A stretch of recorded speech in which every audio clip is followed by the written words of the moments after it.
السلام عليكم ورحمة الله وبركاته. نبدأ الكلام بالصلاة على الحبيب المصطفى عليه أفضل الصلاة والسلام. اللهم صل وسلم وبارك على سيدنا محمد في الأولين والآخرين. طبعا اليوم بنتكلم عن الإخوة السودانيين الأشقاء. دائما احنا في مصر لازم نسمي الإخوة السودانيين إخوة أشقاء لينا كمصريين، ملناش دخل بأي دولة أخرى تسمى زي ما تسمى، لكن احنا أقرب الناس للسودان. رغم أنف كل حاقد وأنف كل إعلامي أو راجل ما يعرفش إن السودان ومصر واحد. طبعا انتم شايفين الأوضاع في السودان، ربنا بإذن الله قادر على كل شيء إنه ينهيها على خير لصالح الجيش. الحاجة الوحيدة اللي في السودان هي المفروض إن السودانيين يقفوا معاه هو الجيش. قوات الدعم السريع دول قوات يعني زي ما بيسموهم قوات مرتزقة، يعني ما حدش يتبعهم. رجاء من أي واحد أخ سوداني ما يتبعوش قوات الدعم السريع ولا يدولهم أي أهمية أو أي تعاطف معاهم. ليه؟ إن هم دول منقلبين على الجيش، ولما ينقلب لك واحد خد فلوس يبقى انت كده وعايز تبقى معاه، يبقى انت كده راجل مش سوداني ولا بتحب السودان. تمام. الراجل المظبوط هو الراجل اللي ماسككم حاليا، هو قائد الجيش عبد الفتاح البرهان. ده الراجل اللي نعرفه والعالم كله يعرف ان هو حاليا هو اللي ماسك السودان من فترة طويلة من بعد البشير ما اتحكم عليه والكلام ده. لكن الراجل ده هو اساسا ماشي في صالح البلد، ما عمره ما يقدر يتخلى عن الشعب والسودان. ليه؟ انه راجل يتحط في موقف لازم يوقع كديه، ودايما قوات الدعم السريع توقع الراجل ده، هتوقعوا ليه؟ اصل لو وقع الراجل ده يبقى مشكله كده، الدش يتفتت ويحصل فيه فتن ويحصل فيه يعني حاجات زي اللي شفناها في دول لا داعي لذكر اسمائهم.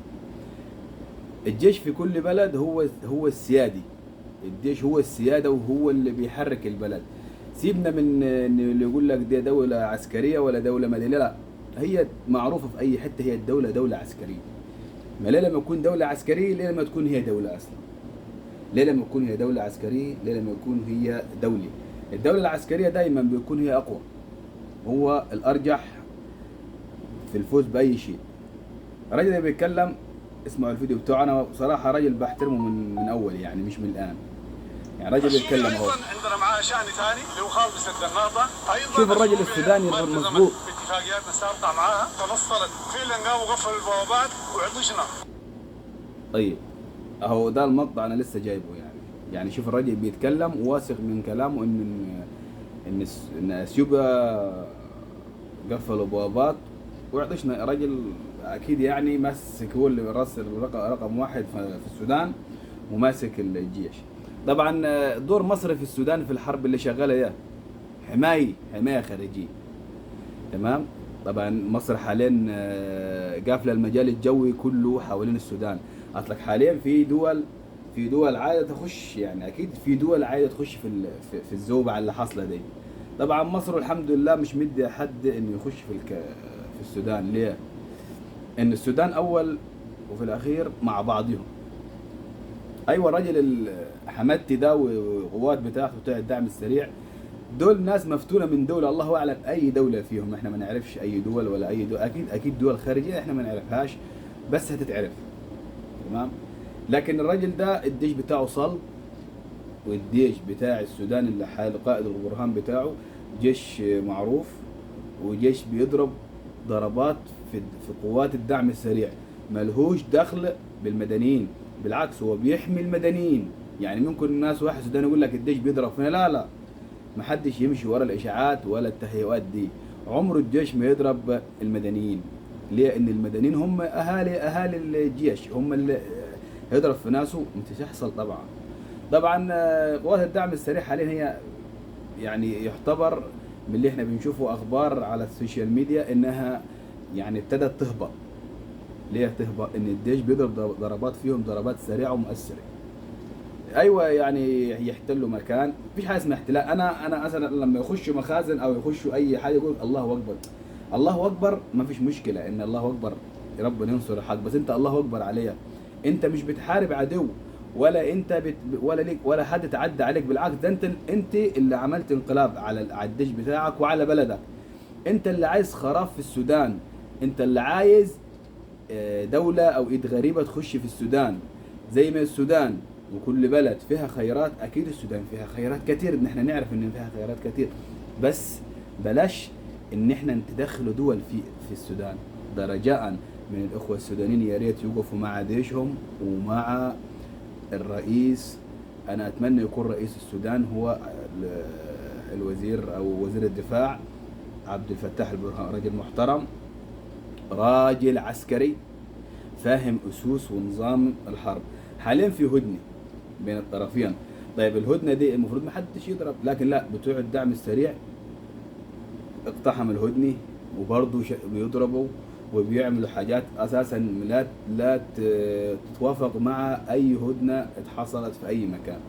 الرئيس البرهان من شويه قال لك، يعني احنا بيسالوه مذيع بيقول له ان يعني الجيش بيضرب في المدنيين، قالوا لا.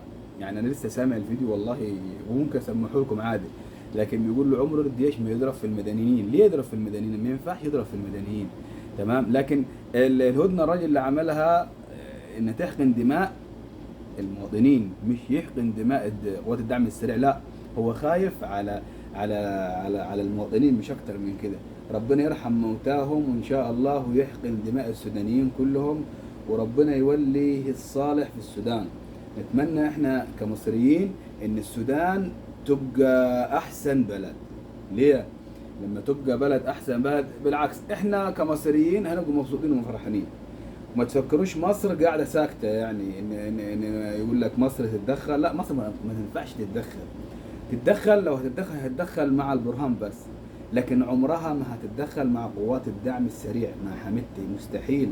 اي حد سوداني يتاكد 100% ان مستحيل الجيش بتاعنا او بلدنا مصر تتدخل مع القوات الدعم السريع. قوات الدعم السريع قوات عدائيه، انا بسميها قوه عدائيه لشعب السودان.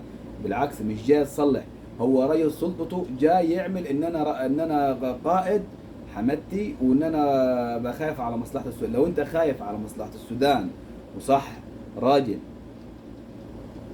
يعني ما شفتش حاجه من السودان وحشه ولا اي شيء، ما تحصلش اللي بيحصل فيها ده، ولا يضرب طلقه واحده. ما تضربش اي شيء في السودان. ليه تضرب انت؟ ما هو الطلقه بتاعتك بتضرب في مين؟ مهما كان، سواء مدني او عسكري او تابع للجيش، في الاول في الاخر ده سوداني. ما ينفعش يحصل كده. طبعا الوزير الدفاع البرهان قال لك كان ربما يبقى فيهم مع بعضهم مقابله، يعني اجتماع. لكن حاليا مع اللي حصل والتطورات اللي حصلت من حمدته وقواته، اكيد الراجل هيرفض الحوار ده، وهيرفض اي شيء. اكيد كل الدول بتاعه المصالح، الدول اللي بتحب الناس تكون مبسوطه والدول تكون حواليها مرتاحه، اكيد داخله في صلح ومبادرات حلوه.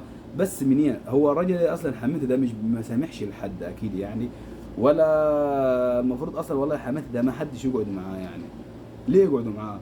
ده راجل ما كانش اي حاجه، ولا ده ما دخلش الجيش اصلا.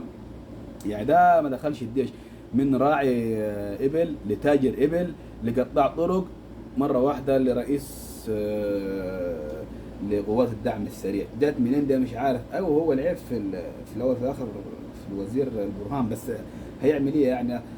كان حط مش هيعرف ايه في نيته. واللي حصل انه راجل عايز باي طريقه يقضي على الجيش او يقضي عامه على البرهان ان شاء الله باذن الله ينتصر على اي عدائيات داخل السودان، وباذن الله مصر في ظهركم، في ظهر السودانيين، وفي ظهر كل سوداني، واهلا وسهلا باي سوداني يخش في مصر.